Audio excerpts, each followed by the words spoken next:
namhlanje sisezinyangeni lapho esiqeda khona ukuhlangana labadala senza irally ebeyimpumelelo enkulu kakhulu bekulabantu abaningi ophumayo umqondisi umongameli weThokoza Republic Party.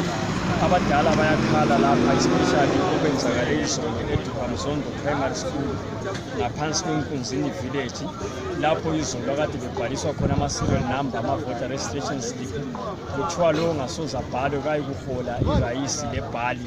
Ngokunjalo siyakwazi ukuthi uhulumende yena lo ukhulumile ukuthi especially ZEC bachile ukuthi umuntu ozabonakala ebhalisa abantu ama-serial number kulicala. So sithi thina lokho kwenzakala eDuhamzondo kumele kusulo abakwenzileyo babotshwe, kanti sizwile futhi ukuthi ngeMande babe khona apha ezinyangeni bezobhalisa futhi abadala ama-serial number. Ngokunjalo siyakusola thina njengeMthokoza Republic Party sithi abantu bakithi bengethuselwa ngoba lokhu kuqala kwe-rigging yenziwa iZANU-PF ingazelela ukuthi izadliwa kukhetho luzayo.